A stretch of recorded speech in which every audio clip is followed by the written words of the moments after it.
یہ ہے سیمانچل کی سرزمین، یہ ہے امن و سکون کا گہوارہ۔ ہمالیہ کے آغوش نیپال اور بنگلہ دیش کے سرحدوں پر واقع یہ علاقہ، جسے دنیا سیمانچل کے نام سے جانتی ہے، یہاں کا موسم خوشگوار، لوگ نہایت شریف اور ملنسار، ہندو مسلم ایکتا بے مثال۔ آزادی کے وقت بہار کا سب سے خوشحال دیار، بہار کے دوسرے اضلاع کے لاکھوں مزدوروں کا سیمانچل کے کسانوں، کھیتوں اور کھلیانوں میں بسیرا۔ بہار کا سب سے معروف اور مشہور ثقافتی کھگڑا میلہ، جس میں مقامی لوگوں کی ایسی خریداری کہ ہر تاجر ہو جائے مالا مال۔ یہ ہے خوشحالی کا وہ بڑا ثبوت جسے دنیا کبھی بھلا نہیں سکتی۔ لیکن آج آزادی کے ہو گئے 77 سال، صوبے میں اور ملک میں ترقی ہوئی بے مثال، مگر اپنا سیمانچل ہو گیا کنگال۔ کن ظالموں نے کیا ہے ہمارا یہ برا حال، آؤ انہیں ڈھونڈو۔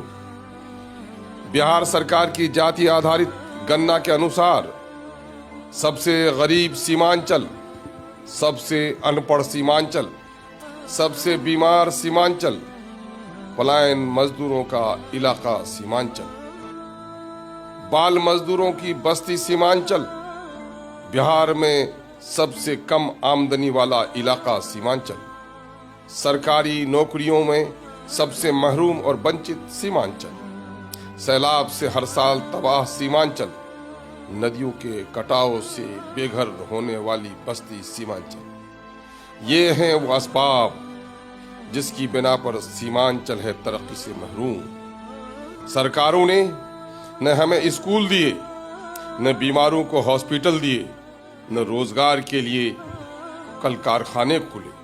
شہروں میں آج کتا بیمار پڑے تو انہیں ہاسپٹل میسر ہے، لیکن اے سیمانچل والوں، میری بستی میں ہماری مائیں تڑپ تڑپ کر مر رہی ہیں، انہیں سرکاری ہاسپٹل میں دوا بھی نہیں مل پاتی۔ آج لاکھوں کی تعداد میں ہمارے غریب نوجوان اور ادھمر کے لوگ، بلکہ کہیں کہیں بوڑھے لوگ بھی پردیس جانے پر مجبور ہیں۔ 2 وقت کی روٹی کے لیے پردیس، ماں کے کفن کے کپڑے کے لیے پردیس، باپ کی دوا کے لیے پردیس، بیٹی کی شادی کے لیے پردیس۔ اور نتیجہ ہے کہ آج شادی کے 15 دن ہوئے، دلہن کے ہاتھ کی مہندی کا رنگ بھی ابھی پھیکا نہ ہوا، غریب مزدور پردیس جانے پر ہوا مجبور۔ 10-11 سال کے بچوں کی عمر ماں کے گود میں سونے کی، لیکن ہماری غریبی اس قدر، یہ ننھا منھا گود میں رہنے والا بچہ دلی کے ہوٹلوں میں پوچھا مارتا ہوا نظر آتا ہے۔ کوئی دن ایسا نہیں کہ سیمانچل کے گھروں میں ماتم نہیں۔ ہر دن، ہر ہفتہ پردیس سے مرنے والے مزدوروں کی لاشیں بستی میں آتی ہیں رہتی ہیں اور ہم سب کو رلاتی رہتی ہیں۔ ہندو مسلم سب کا ہے یہی برا حال۔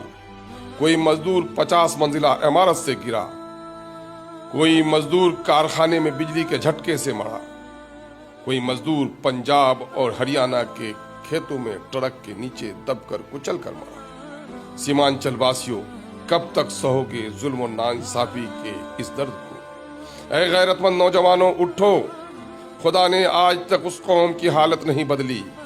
نہ ہو جس کو خیال آپ اپنی حالت کے بدلنے کا۔ ہم ووٹ دیتے رہے، سرکاریں بنتی رہیں، ہم ٹیکس دیتے رہے، دلی اور پٹنہ میں ترقی ہوتی رہی۔ ہمارے سیاسی رہنما ہمارے ووٹ سے کامیاب ہوتے رہے، اپنی اپنی پارٹیوں، اپنے اپنے آقاؤں کی تابع داری کرتے رہے۔ افسوس کہ وہ ہمارے سمسیاؤں کا سمادھان اور ہمارے مسائل کا ترجمان نہ بن سکے۔ اٹھو سیمانچل کے غریبوں، اٹھو، کاخ امڑا کے در و دیوار ہلا دو، دلی اور پٹنہ کی سلطنت کے تخت کو ہلا دو۔ جس کھیت سے میسر نہ ہو دہقان کو روجی، اس کھیت کے ہر خوشے گندم کو جلا دو۔